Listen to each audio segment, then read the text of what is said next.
Good evening, everybody.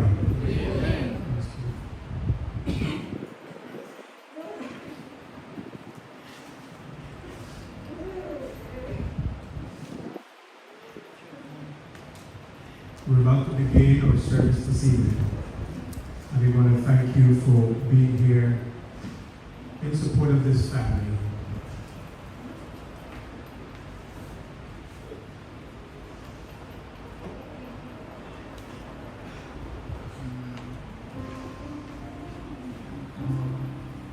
I'd like to invite you to stand with us as we begin with prayer. And we'll ask our coordinator to kindly close the casket. I cling to your word and I claim the word of God for this family this afternoon, oh God, that you are near to those who are broken-hearted and you are near to those who are broken in spirit. Father, I ask at this time that you comfort the family, oh Father, and that they may know that there is a God in heaven and that one day soon you will put an end to all this suffering, pain, and death, Father. In Jesus' name we pray. You may be seated. We're going to sit and sing or opening hymn, Blessed Assurance, Jesus is mine. Oh, what a foretaste of glory divine. You can follow along in your booklet, those of you who have your booklet. If you don't have a booklet, just lift your hands and our young men will get a copy to you. Blessed Assurance, Jesus is mine.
Good afternoon, brothers, sisters in Christ, friends, and all who have come together with us today. On behalf of the Martinez family, we extend our heartfelt welcome and deepest appreciation for your presence as we celebrate the life of our beloved brother, Julius Caesar Martinez Jr., also known as Junie or JC. Your prayers, your support, and your presence remind us that even in our darkest moments, we do not walk alone. Today is a solemn occasion. We gather with hearts that carry both sorrow and gratitude. Sorrow because death separates us from someone we love, Gratitude because God blessed us with the opportunity to have shared a part of life's journey with Julius. Every life leaves an imprint. Some memories make us smile, others bring tears, and together they remind us of the brevity of life and our need for God's abiding grace. The Word of God assures us in Psalm chapter 46, verse 1, God is our refuge and strength, a very present help in trouble. Today we lean on the promise, though our hearts are heavy, we trust that the Lord is near to those who seek Him, and His love is able to sustain us through every season of grief. As we gather in this place to worship, may our thoughts rise above our sorrow and rest upon the faithfulness of God. May this service be one of reverence, reflection, and hope. May it remind us that while earthly life is temporary, God's love is eternal, and His invitation to each of us is to place our trust in Him. At this time, I invite everyone to join us together as we lift our hearts in worship, as we lift our hearts in prayers. May its words bring comfort to the grieving, peace to every heart, and glory to our Lord and Savior Jesus Christ. Thank you all. Father, we just thank you this evening for the privilege that we have to gather with this family to celebrate the life of Julius Caesar Martinez Jr. Father, we invite your presence in our midst, and we pray that you would continue to speak peace to the hearts of those who are in need and those who are grieving. Come in and make a dwelling place there, O Father, that we can have peace in the midst of this storm. Bless us to this end, we pray, in Jesus' name. Amen. We'd like to invite Daniele as she brings to us a first reading that is taken from the book of John, chapter 11, verses 25 and 26. John 11, 25 and 26. And when she's completed, we will also have Miracle Ciego doing her second reading that is taken from 1 Corinthians chapter 15, verses 51 to 58. John 11, 25 to 26 says, Jesus said to her, I am the resurrection and the life. The one who believes in me will live, even though they die, and whoever lives by believing in me will never die. Do you believe this?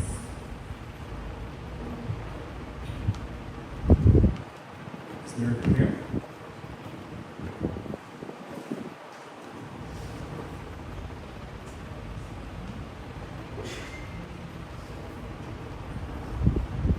First Corinthians chapter 15. Listen, I tell you a mystery.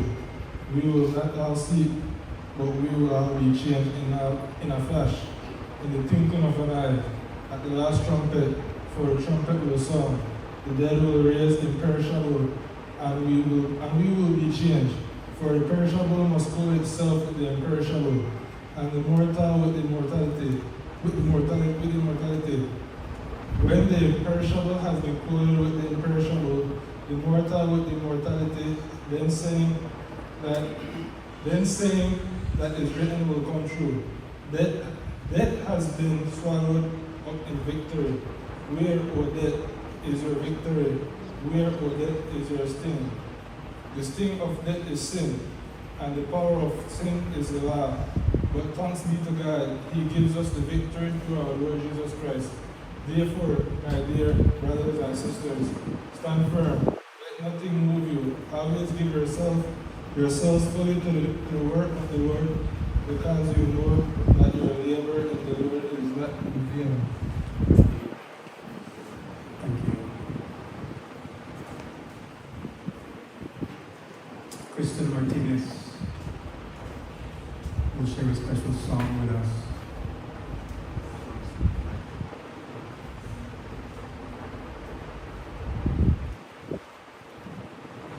After you hear the voice of Krista, we want to call on Priya Andrews as she shares with us the obituary.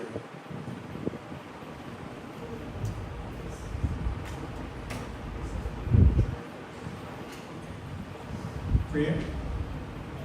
They're asking for you first before the special song.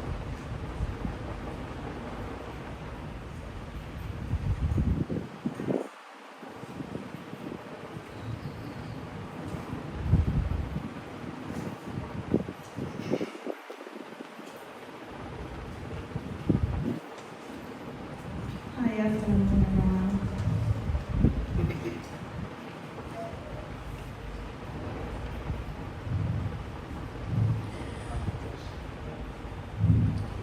July 27, 1961 to July 3, 2026. In the heart of Corozal Town, on the 27th of July, 1961, a bright light entered this world. That light was Julius Caesar Martinez Jr., a son born to Martha Davis and Julius Caesar Martinez Sr.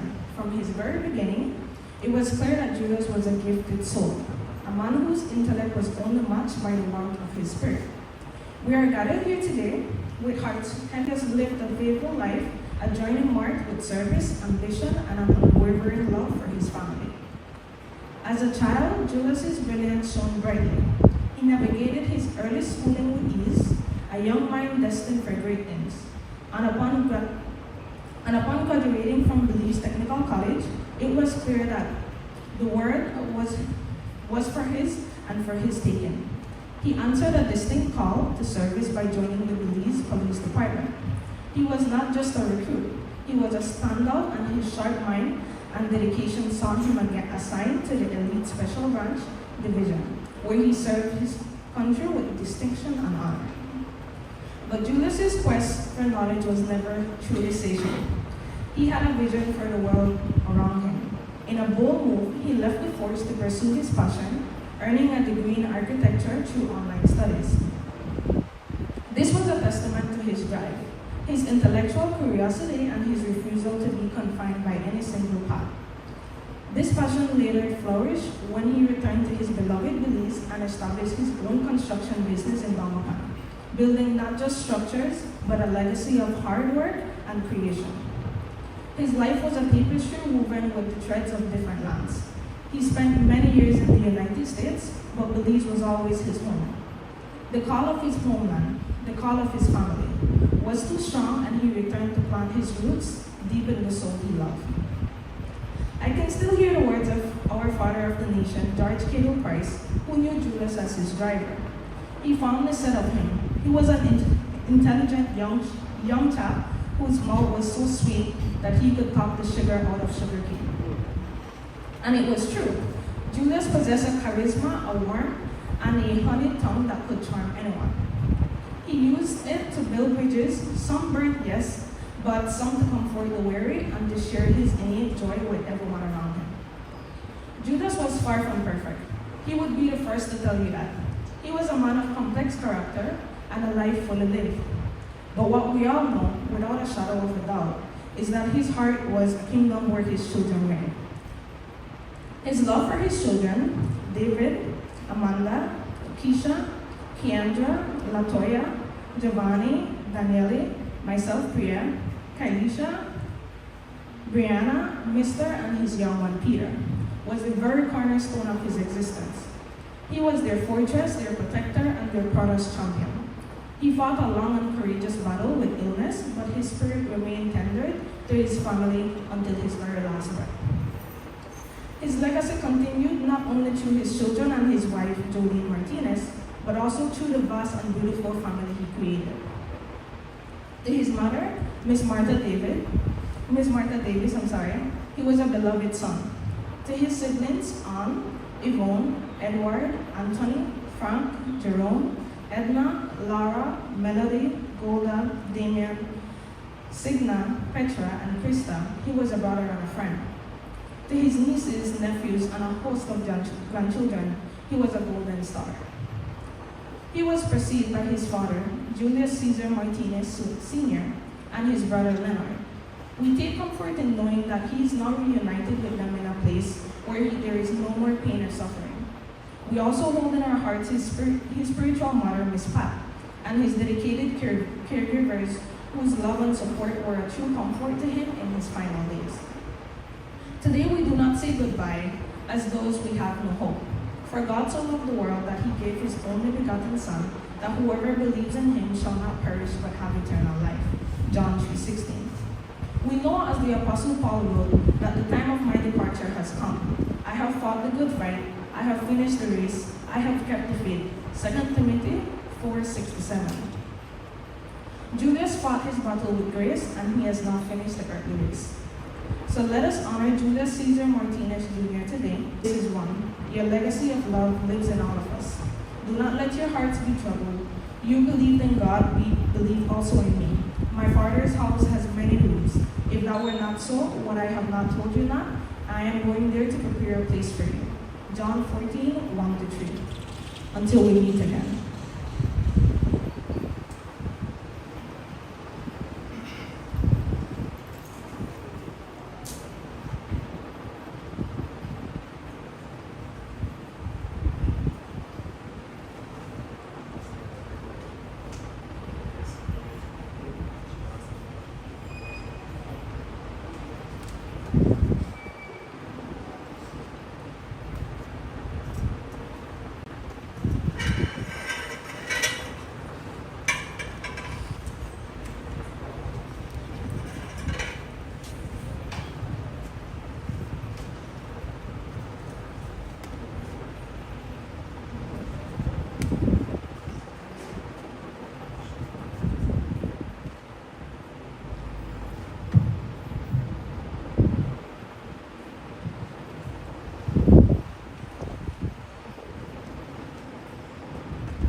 Time to break your heart.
time that we like to give opportunities for short reflection on Julius's life. If there's any one of you as family members or friends that would like to come and share a short reflection, this is that time. Please come to the mic.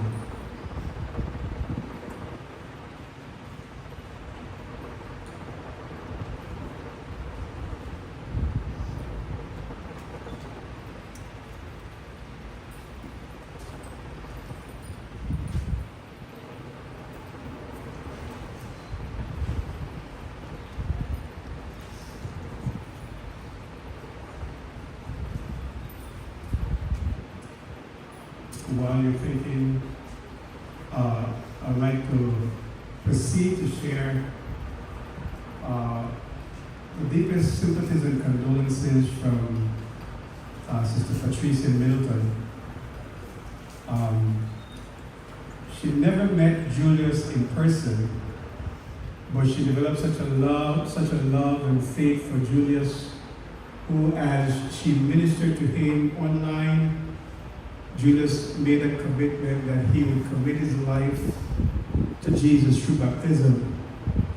And in connection with Sister Patricia Middleton, she called me and says, Pastor, there's this brother that I want you to go and meet. There's this brother that I want you to minister to. He has made up his mind to give his life to Jesus and be baptized. And I must declare that on the 29th of June, 2022, I picked up Julius from his home and traveled with him down to the Rivera area where he was baptized by myself on that said day, the 29th of January 2022. And it was such a joy for Sister Patricia Middleton to know that as she ministered to Julius made a commitment to follow the Lord. She has been faithful in his life, even though she has never met him in person, praying for him day in and day out. And if I'm not mistaken, Petra, you received one of her prayers this morning, am I right? That dear lady that has not only invested prayer, but also invested financially to help Julius through his times and his battle with his sickness. And so on behalf of Sister Patricia Middleton, we just want to say condolences to the family. Pray that God will continue to keep you as you go through this time of sorrow and bereavement. Amen. Is there anyone else that would like to come and share a word? We don't want you to say we didn't give you an opportunity today. So if you'd like to speak, come now. If not, we will have our praise team sing the next song, It Is Well With My Soul.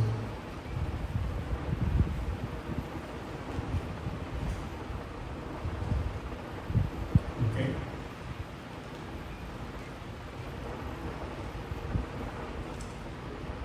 We call for the hymn as we carry on with the program this afternoon. It is well with my soul.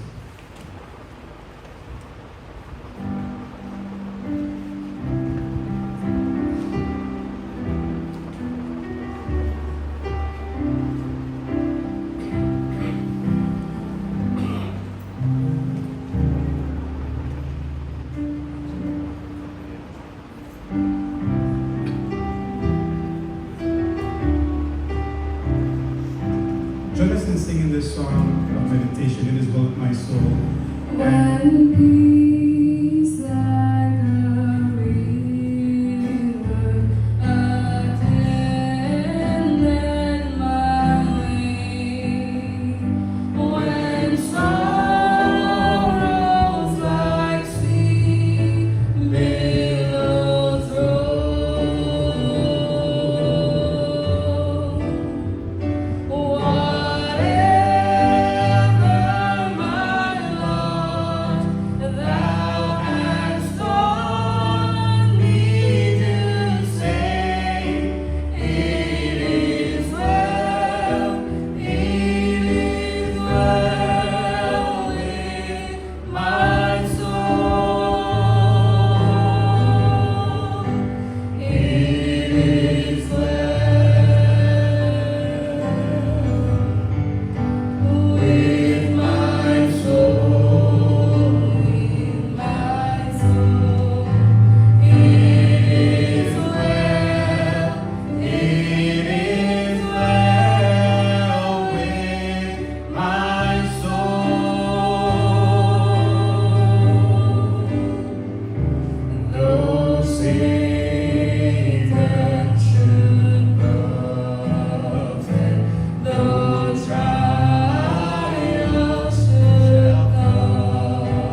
It is well with my soul. I don't know how many of you sitting here this evening can declare those words with all certainty. But as you sit here this evening, it is well with your soul. But just in case it is not,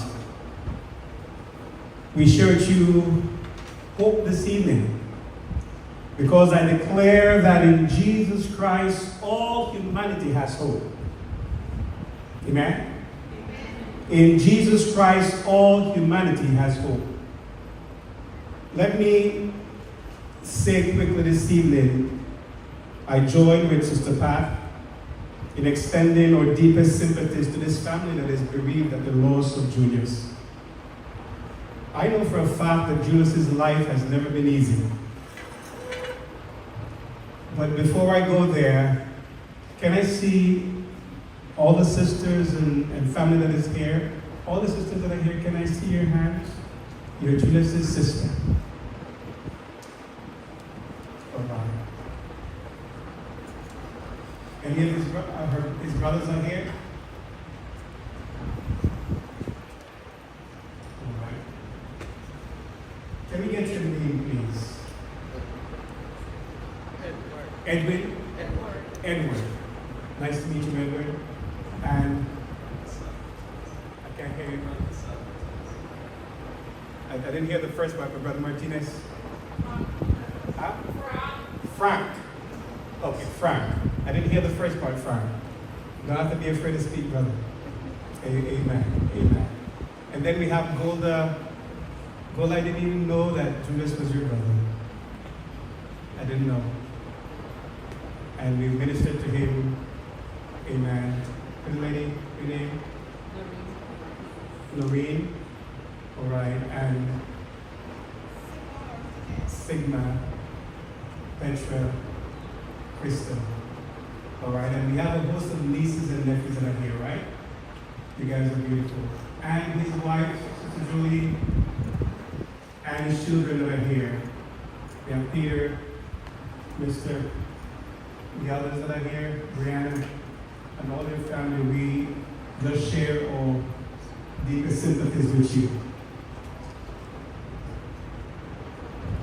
I want to say today that God is able to speak peace in the midst of the storm that you guys face as a family. Amen?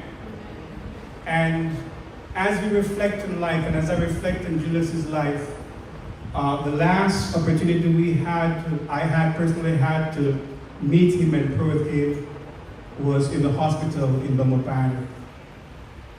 Our song leader, Tanira, and myself, and a group of the women's ministry ladies and some of the young men went on hospital visits. And there we met Julius with his caregiver in the hospital.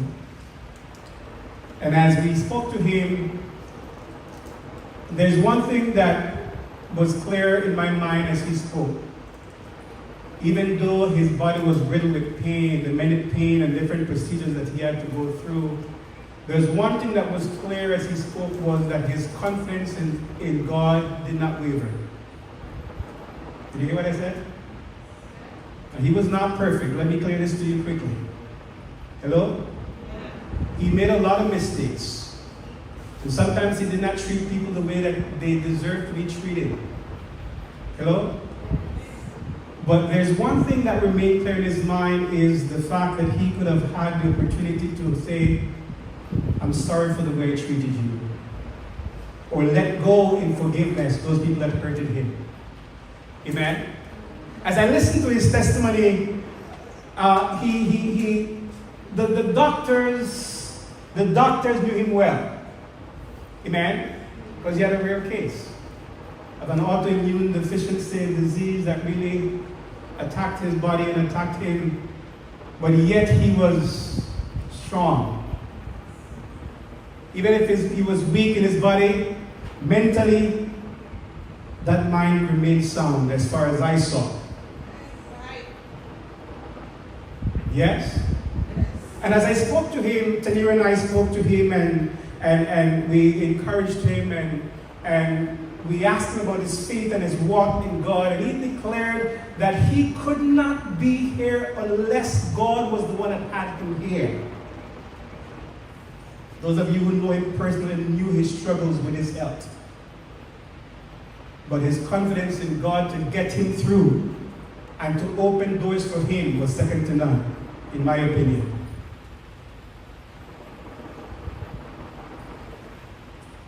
Now the legacy of faith that he had in God needs to be passed on to his family members.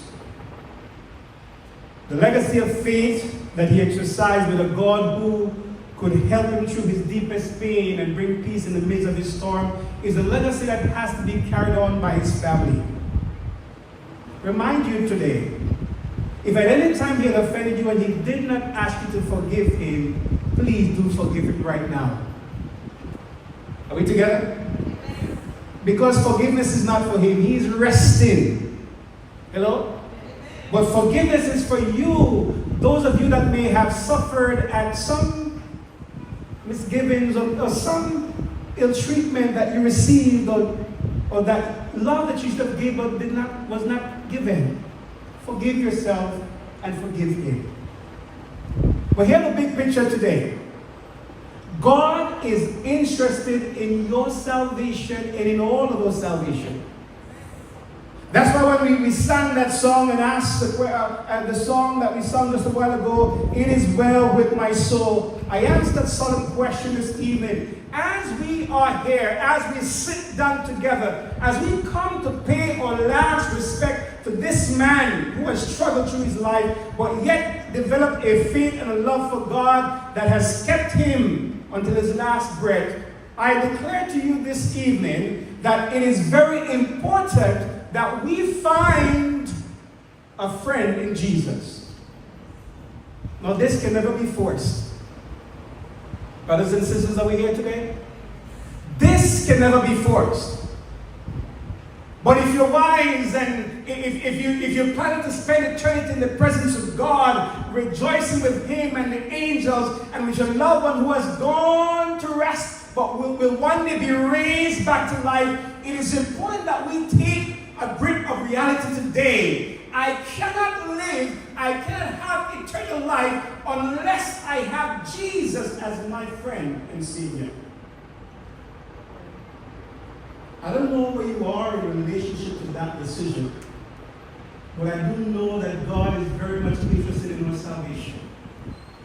Amen? Pastor, how do you know this? One of my all-time favorite texts comes from John 3:6. Every one of you here know that text, right? Brethren, family, every one of you know that text, right? Can I test you? Can I test you this evening? What does John 3:16 say? Say fast. I'm going to give you the key. All right, let's do it together then. John 3:16, that for God so loved the world that he did what? Talk to me, somebody. He did what? He gave his only begotten Son, that whosoever believeth in him should not perish, but have everlasting life. God did not send his Son into the world to condemn the world, but that the world through him might be saved. And you know why we need salvation? The fact that we need salvation is simply because we are all broken people. Broken because of sin. Broken because, as the psalm says, I was shaped in iniquity. I was born in a sinful state. I was not born a saint. None of us here are saints. But we are children that can be saved by the grace of God. We are all born sinners, but God has paid the price to set us free and to turn our lives around. And this is what is available for every single one of us here today. But you might look at yourself and say, Pastor, there's no way I can be saved. Look at how much evil I have done. You know, sometimes you get this guilt burden, and Satan tries to make you feel that you look good. There's no way God can receive you. There's no way God can accept you with all the dirt that you've committed in your past. And if you look at it, maybe right now you're all messed up and down in the heartbreak. But I want to declare to you this evening that there's a God that can can set you free.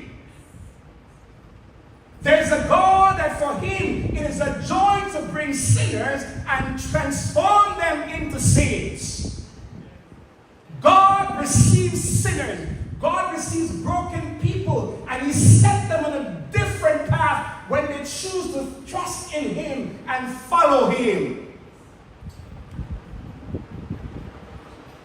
When they choose to trust in him and follow him. This is the bigger picture of things, brothers and sisters. Your sins can be forgiven. Are we here today? The pastor put you to sleep already? I'm checking.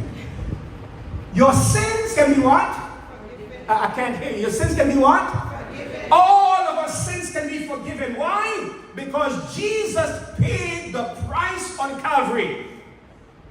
So if you look in the mirror right now and you messed up, if you look in the mirror right now and you still have sweethearts along with your wife, hello somebody. If you look in the mirror right now and you're still a thief or you're still a tell lie, tell yourself, God can change me. Talk to me, somebody. Tell yourself, God can change me. And he can only change you when you come to acknowledge that you need him. In his life journey, Julius made that decision that he needed God. He needed God because that was the only person that could give him peace and comfort in the midst of his battles. Not only with his physical sickness, but the spiritual battles that he was challenged with. Amen? He realized that in Christ, I can have victory and I can have it in abundance. And I say, and I declare the very same thing for all of us here this evening. God can help you overcome in your life. God can help you to turn your life around and set you on a different path. Pastor, how do you know this? When I read the Bible over and over, I see instances and stories in the Bible of how God met broken people and he set them in a different direction. Look at the woman at the well. You know that story? She came at a very strange hour in the day to get water, but there she met a man at the well, Jacob's well. And this man asked her for some water to drink. He didn't have anything to drink. He was thirsty, he had a long walk, but there he met this woman and he asked her for drink. And this lady was kind of taken aback. How is it that you being a Jew, you're asking me, a Samaritan woman, for water to drink? Jesus declared to her, if you know who it is you're talking to, this person that you're talking to can give you water that you will have no need to come back to drink at this well or to draw at this well again. You can have living water. Jesus said to her, go call your husband. The lady says, I have no husband. Jesus said to her, you said right. You've had 5. You've had how many? You've had 5, and the one you now have is not yours. Lord have mercy. Imagine somebody comes and tells you all your past without you knowing them. What would you say? Who are you? How do you know me? Who will tell you my secrets? Hello? Brethren, are we together? But Jesus was pointing this woman to a hope beyond hope. Jesus was pointing this woman to the peace that surpasses all understanding. When this woman, we call her the woman at the well, when she understood who Jesus was, the Bible says she left her water pot and she went to the community and asked a very simple question. He told the people a very simple question. Come see a man. Is not this the Christ? He told me everything that I've ever done. This woman met a gentleman in her life and that turned her life around, gave her hope. The very same thing happened to Zacchaeus. You guys know the story of Zacchaeus, right? Zacchaeus was a publican, a thief. Hello? He was a tax collector. You know, when the tax collectors come around, they often overcharge you so that they can become rich. Tell us somebody. Hello? Sometimes right now, many of you have trust in the PUP, everybody must win, everybody have to win, or the UDP. But no matter which kind of P, many times all of them come to the place where they're dishonest and they take away from the common people what should belong in their pocket. Zacchaeus was like that. We call them the sticky bandits. Hello? But one day Zacchaeus fell. Yes. And so he came, and when he came to see Jesus, the crowd was so much that he could not get through the crowd to see Jesus. But you know something? Zacchaeus understood that he had a need. He did not want his life to remain the same. Somehow he heard the good news of what Jesus was doing, and he longed for something better from his life. He longed to be moved from the ordinary life to an extraordinary life. So Zacchaeus decided, even though I can't get through this crowd, I am going to get to see Jesus today. So what did he do? The Bible says he climbed up a what? A sycamore tree, yeah? Yeah? And when he climbed on that sycamore tree, I imagine a branch of that tree came right over the road, and he stood there, and he sat there on the branch of that limb, looking over the crowd, seeing Jesus getting closer and closer and closer. And finally Jesus stopped. And Jesus did not just stop. Jesus said to him, Zacchaeus. Dad, what's your name? What's your name? Earl? If you're in a strange place and somebody called you by a name, Earl, what would you do? Huh? You'd be surprised. But if they call the name Earl, automatically you'll turn around. Who knows me, right? Because a name means something. No, Zacchaeus was messed up, but when Jesus stopped under that tree and said, Zacchaeus! Could you imagine the joy that went through Zacchaeus' heart? Jesus, the Messiah that I want to see, knows my name. He knows my name, and he's calling me. Come down, because today I'm going to dine with you at your house. Come on, somebody. Today I'm going to dine with you at your house. Remember, Zacchaeus was a what? Zacchaeus was a what? He was a thief. Hey, sticky bandit. He had sticky fingers. He used to take what did not belong to him, and he felt that he was on top of the world because he had a lot of money in his bank account. But when he met Jesus, something happened. When he met Jesus, something changed. When he met Jesus, his life took on a new direction. When Jesus said, come down because today I'm going to your home, what an invitation that was. Zacchaeus, while Jesus was ministering to him with all the disciples and the others that were with him in his home, Zacchaeus stood up in the midst of his crowd, in the midst of his guests, and he says, today, Lord, I declare to you that I will give of my goods to the poor. And if I've stolen anything from anyone, I will give them back 4 times what I have taken from them. Jesus declared in the presence of all those people, today, salvation. Today what? Salvation has come to this house. Has salvation come to your house? Are you in a saving relationship with God as you sit here? The reason why I ask you this, brothers and sisters, is because life is not just one big fun world. There are many people who believe I can live life as I please, as I want, and at the end, if I die, that's it. But let me declare to you quickly, that if God does not take priority in your life, you cannot be saved. Jump high, jump low. Because the only one that can save us from a sin-sick state is Jesus Christ, who paid the price. This is why out of love, the Bible declares in John 3:16, for God so loved the world that he did what?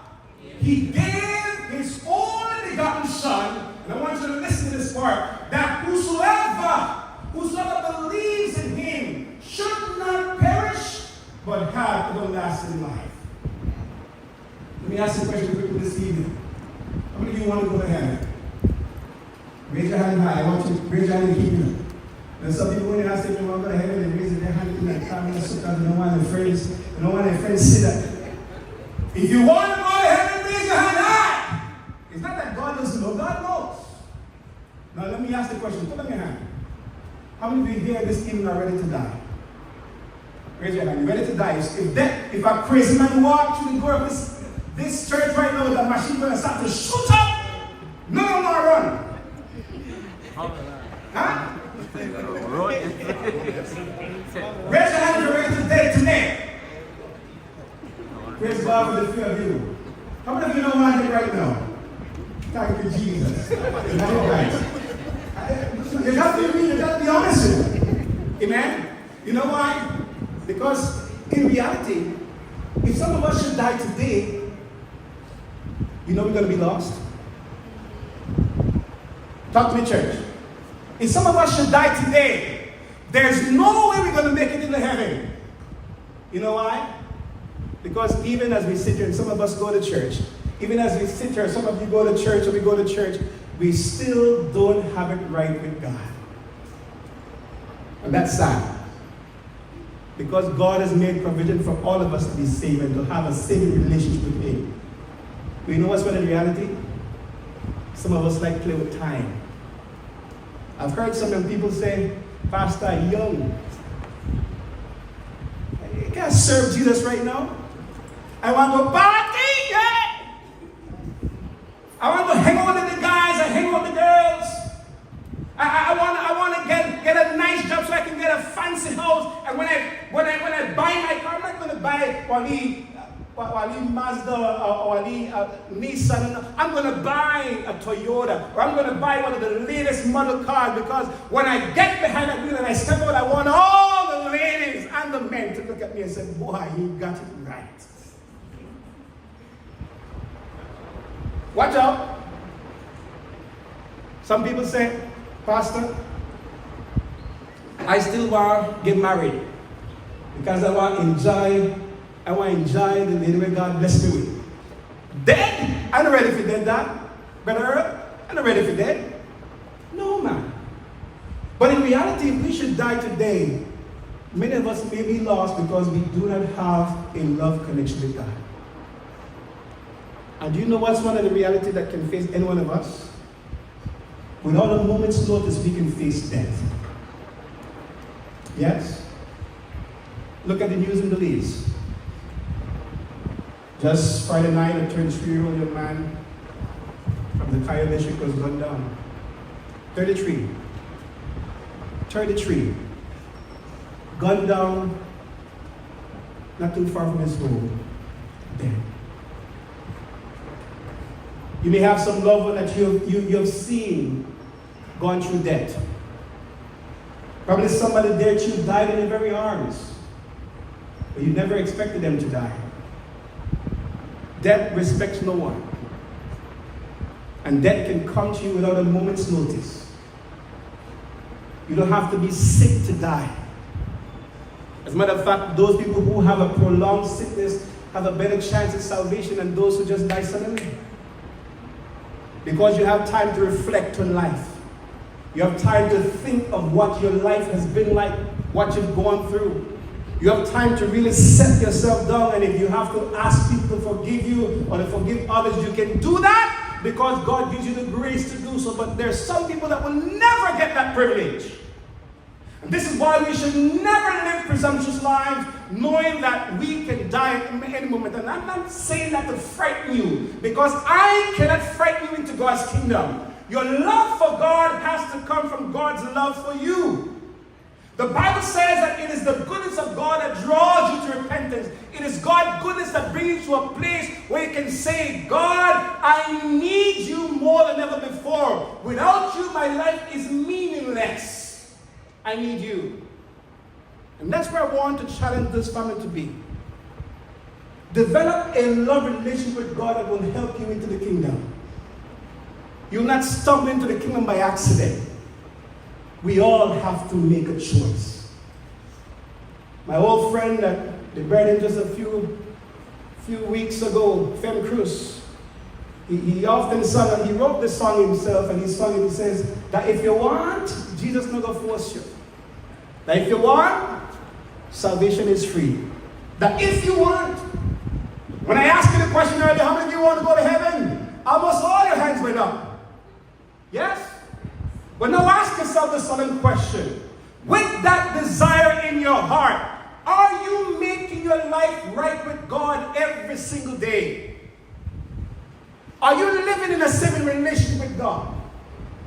Do you find yourself attending a Bible-believing church that helps keep you connected to God with the fellowship of its members?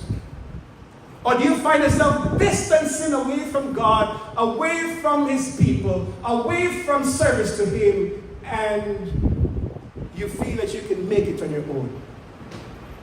Brothers and sisters, this evening, God wants you.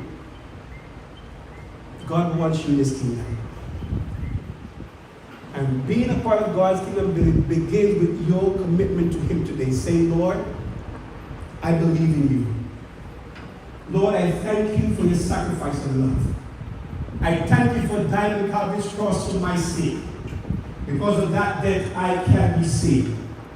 And let me declare this to you as we close. So my time is gone now. Let me declare it to you as I close. Jesus has paved the way for us to have eternal salvation. Even if we have to face death, and many of us will have to die, we don't have to be afraid of death. Judas is one of them that is rested. We have faith that he's rested in the Lord, yes? What will it be like when you die? Will it be that you have made your life right with God? That when Jesus comes back again the second time, you can be raised back to life to meet Him in the clouds? Jesus declares He's coming again. This is why we hear from the book of John, chapter 14, verses 1 to 3, Jesus declared, let not your heart be. If you believe in God, believe. In my Father's house are many mansions. If it were not so, I would have told you. I am going to do what? I am going to prepare a place for you. And if I go and prepare a place for you, what is the promise? I will come again and receive you unto myself, that where I am, there you may be also. Jesus is coming again, and He wants all of us to be ready. And let me make that quickly. Even if we die and we have to be buried in the grave, the Bible promises that one day there will be a resurrection of the dead. Amen? One day there will be a resurrection of the dead, and this will happen at the second coming of Jesus. Let me read this text with you as we close now. 1 Thessalonians chapter 4, verses 13 onwards. And I want you to hear the promise of the Lord today for those who will face death in their preparation for the coming of Jesus Christ. The Bible says in 1 Thessalonians chapter 4, verses 13 through 18. Hear the word.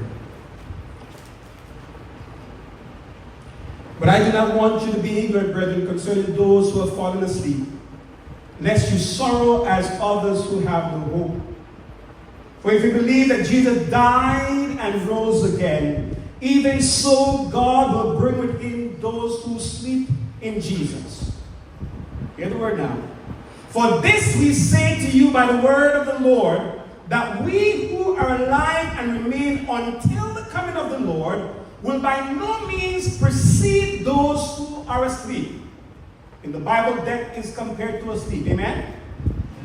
Verse 16, and one of my favorite verses of all time says, for the Lord Himself will descend from heaven with a shout, with the voice of an archangel, and with the trumpet of God. And the Bible declares, and the dead in Christ will rise when?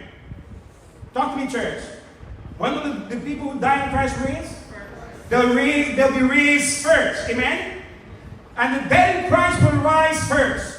Then we who are alive and remain until the coming of the Lord shall be caught up together with them in the clouds to meet the Lord in the air. And thus we shall always be with the Lord. Therefore comfort one another with these words. Jesus is coming again. And at His coming, all His saints from every generation of this earth's history that are saved will be called back to life from the grave. Amen? What a day that will be. Imagine your loved ones that have passed away that are saved, and you are saved. When Jesus calls them back to life, you will be able to see them face to face. Hello, somebody. Are we together?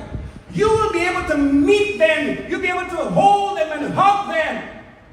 What a glorious day that will be. But all of this will take place when Jesus comes back the second time. You know that, right?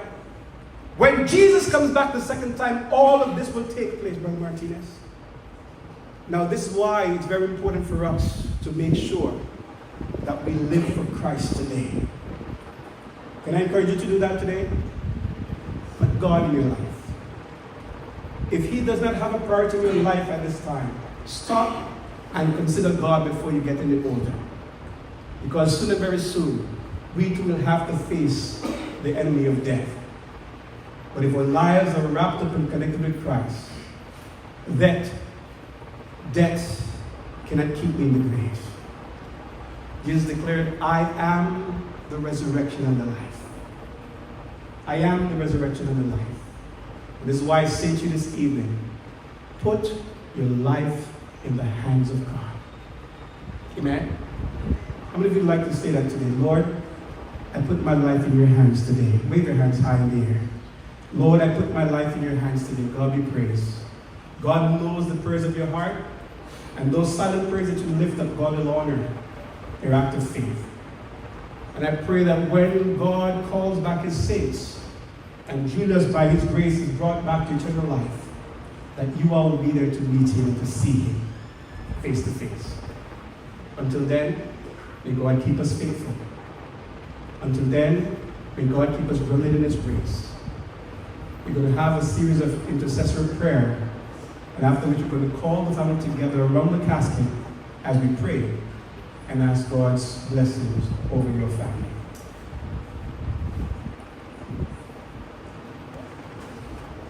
Those persons that have been designated, Peter, Brianna, Mr., Maya, and Marian, I can come.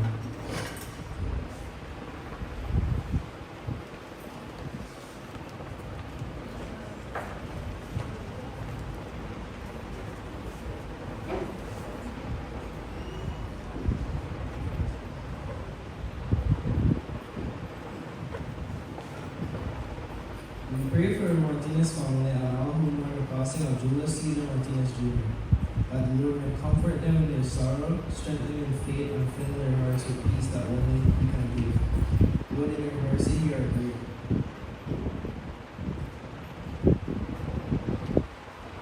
We pray for Julius's friends, neighbors, and all whose lives were touched by his kindness, that they may find comfort in the memories they shared and strength in the assurance that nothing can separate us from the love of God.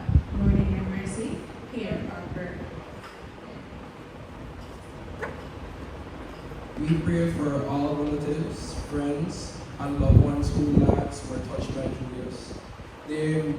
That they may find comfort in cherished memories, hope in God's promises, and strength to face the days ahead. Lord, in your mercy, hear our prayer.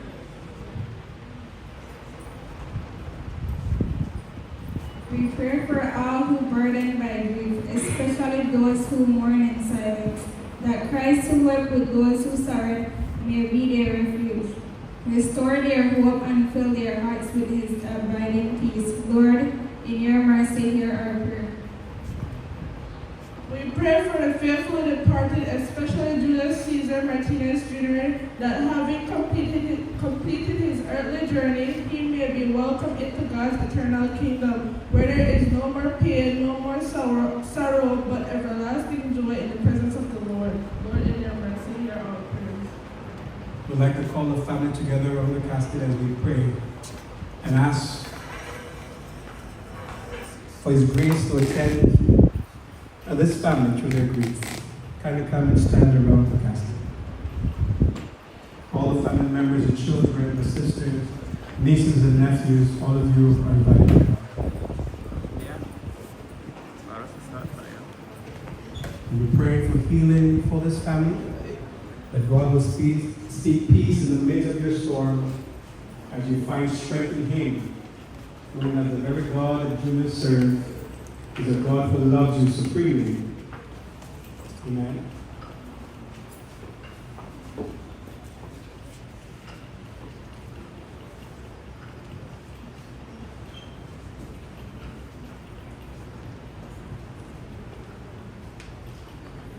We're going to have two prayers this evening. Invited somebody.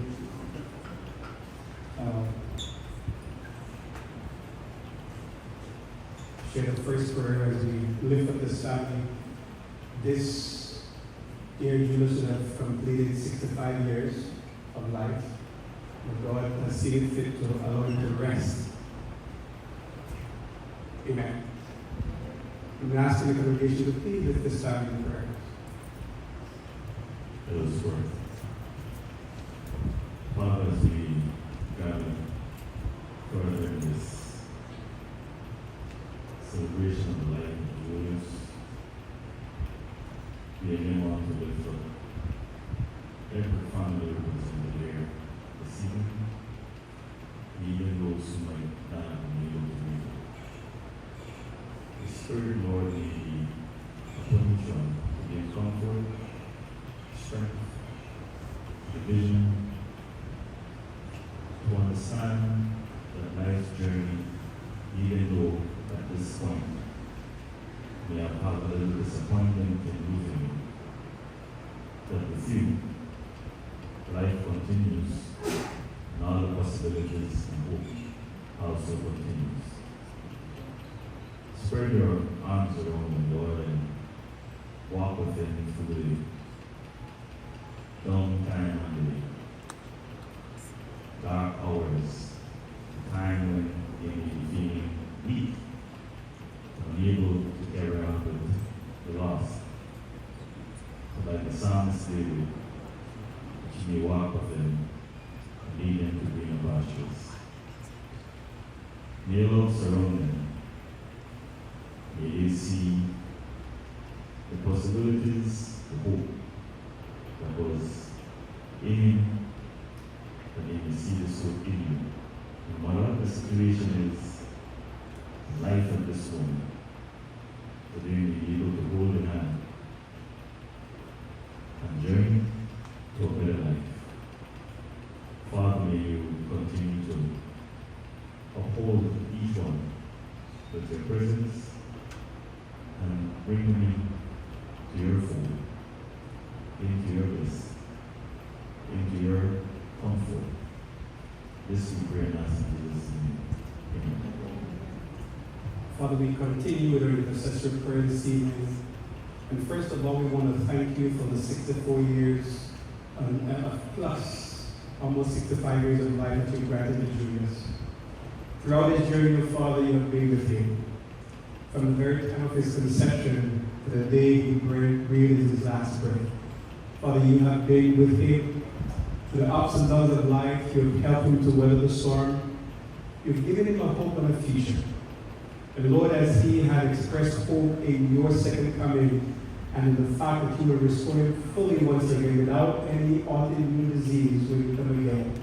Father, he longed for that day where he could be made whole, completely whole, because of your amazing transformation. Lord, he has left behind a very beautiful family. Lord, I'm praying for each one of his siblings. I'm praying for each one of his children, oh Father, his wife, his entire family by extension, oh Father. I'm praying that you would continue to minister to their grief and their sadness. You've never been a God that has been close to your people. And in these times, oh Father, they need you more than ever before. Help them to know that you can chart a clear direction for their life. One that can lead to peace and total preparation for your second coming. Father, for indeed we want to spend eternity in your kingdom. We want to be with you in your presence. And we want to be able to meet our loved ones who have rested, who are rested in the graves, oh Father, awaiting your second coming. Lord, and if we should pass, if we should die, we want to be too counted among that number that will be saved.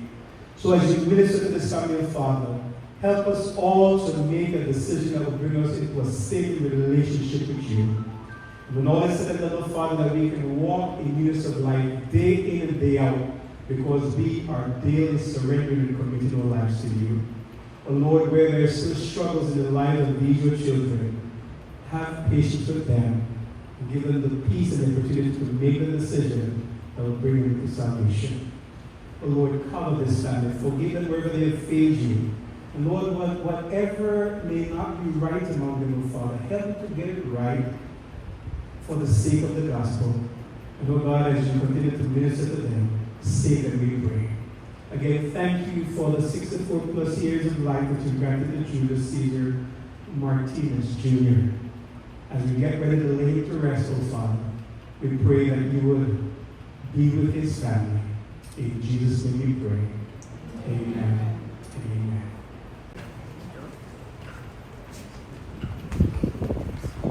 Just before we have our closing hymn, there's a lamb that is stirred in the day. We'd like to call on Brother Frank Martinez to give the words of appreciation.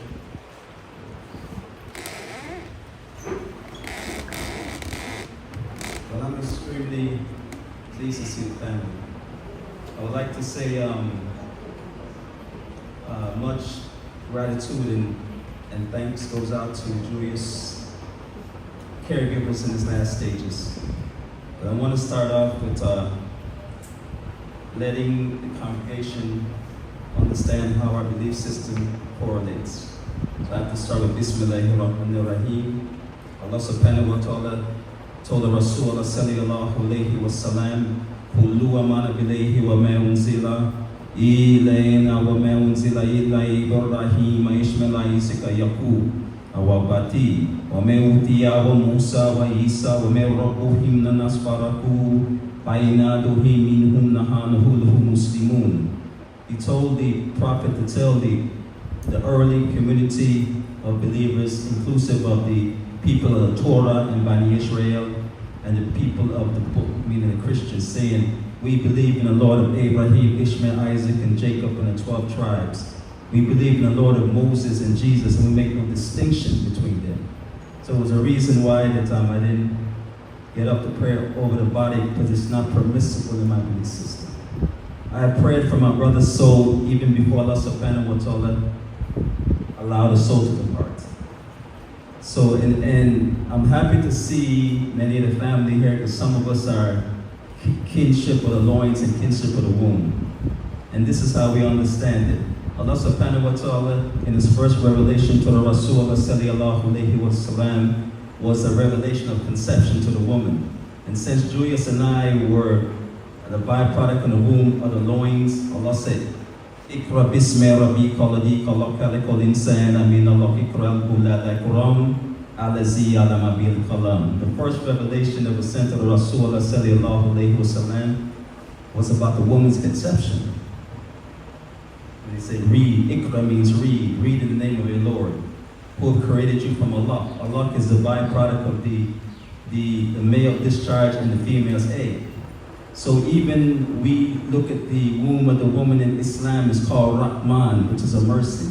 Although many men look at it as an article of pleasure or something like that, we revere the womb. So I'm here and I'm happy to see many of us, like I said, we share a father and a different mother.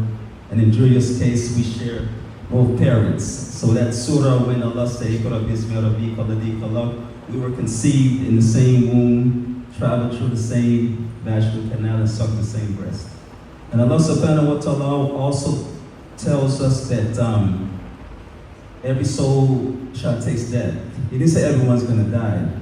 I can give you some experiences of mine. Most of the times when some of the Muslims, when Allah subhanahu wa ta'ala take the soul, they call me to help them prepare the body. And it was several occasions we find some brothers with their mouths open because their wives didn't close their mouth. So Allah subhanahu wa ta'ala, the Most High, didn't say everybody is going to die. He said every soul shall taste death. Just like when Allah subhanahu wa ta'ala created Adam alayhi salam, because we are all Bani Adam, and he told the angels to go get teen. In our belief system, there's no other belief system that says that Adam was created from altered black mud. That's what teen means in Arabic. And when Allah blew his ruh his robe into Adam, the soul was there. Just as when the woman is pregnant, doing the 120 days of gestation, Allah subhanahu wa ta'ala send that same robe, that same soul to put inside of the fetus. So I pray often for it's a responsibility of mine to pray for my father in the grave every day. In my 5 salats, I pray for my father in the grave, pray for his soul. And I pray for my mother in old age, and all those who have went to the grave before me. So my beloved brother Julius, he had some, aside from his challenges, he has some immense intellectual capacity. And Allah subhanahu wa ta'ala says to the human being, I've created some of you as a test for others to see which one of you will be the best in conduct. But some of us have that, I'm going to do you so you do me so I'm going to do you so. So we have to be conscious in our human interactions that some people are created for a test for others. Whether it's your brother, your sister, your husband, your wife, your co-worker. And Allah subhanahu wa ta'ala is Mashiach. The Creator sees all. He knows the secrets of heart before the movement of the tongue, because there's many humans who have the intellectual capacity to be what we call soothsayers or we call sweet mouth. But Allah subhanahu wa ta'ala, like I said, He knows the confines of our hearts. So I'm extremely enthusiastic, although it's in a situation where our beloved brother had made his transition, that I see the family came together. I'm thankful for everyone who played a role in the last stages of Julius's challenges, and I'm also thankful for anyone who drove a distance, because it takes economic capacity to ride the roads with the gas prices. So I'm extremely thankful, and I'm glad to see the family. Allah subhanahu wa ta'ala says that it's the most important of our human commitment is the relationship of the womb and the loins, meaning the siblings.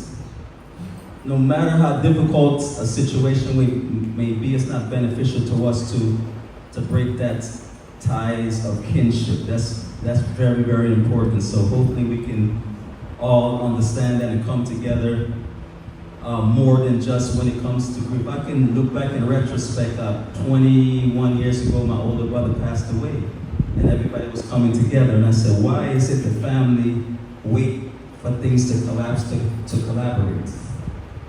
Because we all have an appointed time, and we never know when Allah subhanahu wa ta'ala call us to the grave. I could be returning back to Cairo, and I die in a crash.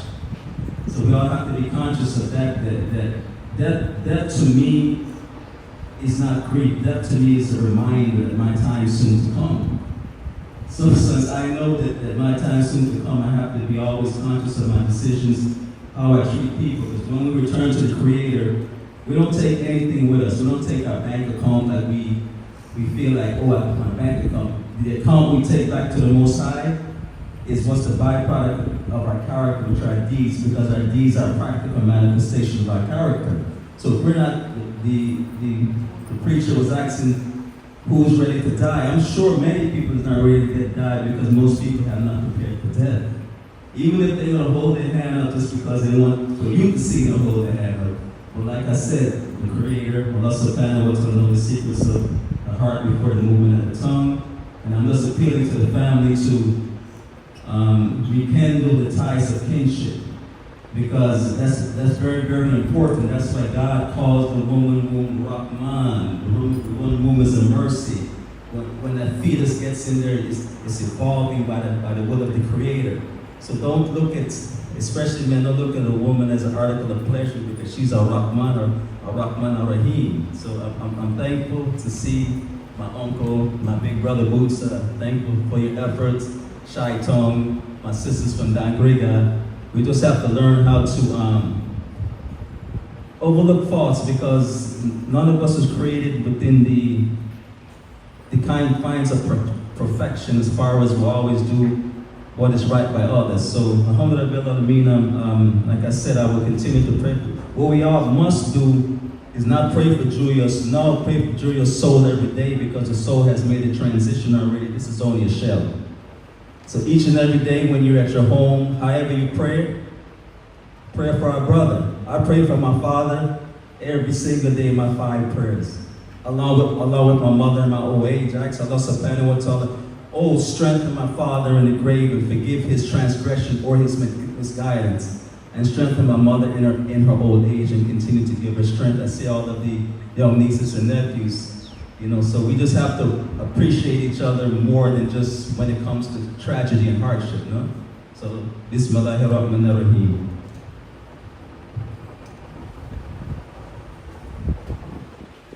There's a land that is fairer than day is the closing hymn. We want to ask the pallbearers that are here to kindly come and take your stand beside the casket. We will sing this final hymn and then we will see the casket too. I'm not sure if the family want to have their last viewing here at the church or you want to do it at the graveside. Family?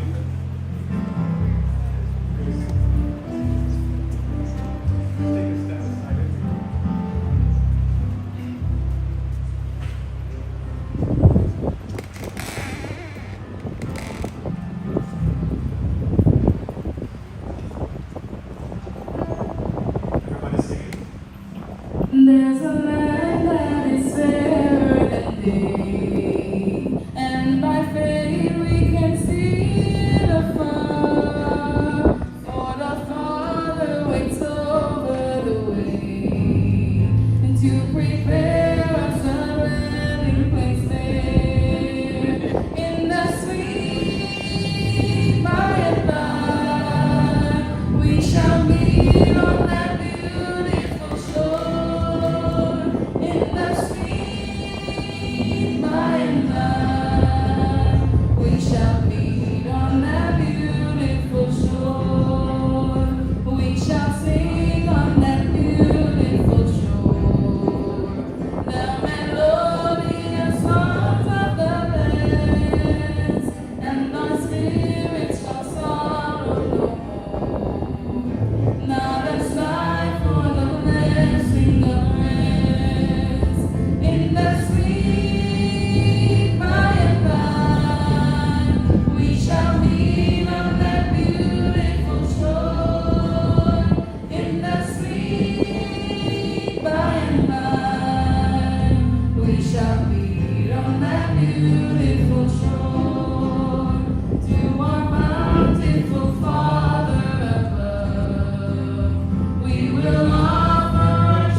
procession to go to the gravesite now.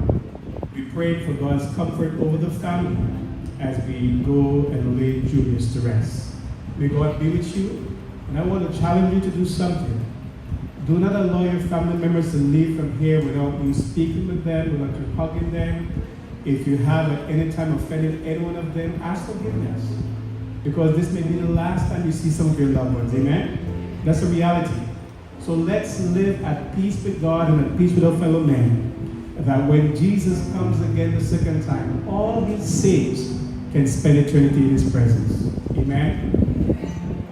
When the roll is called up, gather, I'll be there.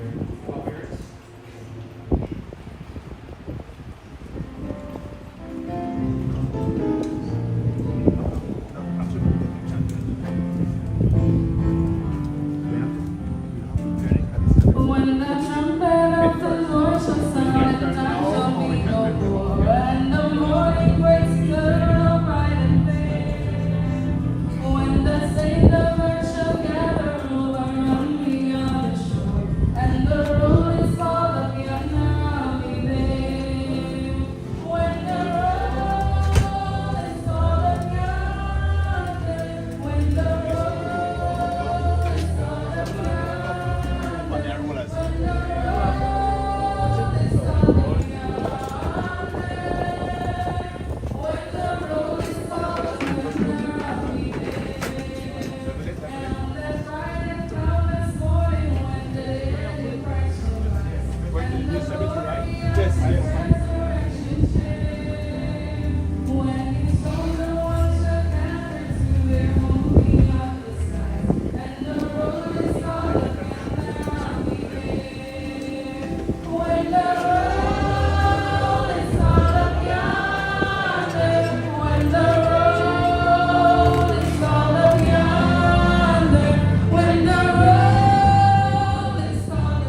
Alright, folks. At this time, we are about to traverse to the burial ground. We will cut the live and we'll be back to over there.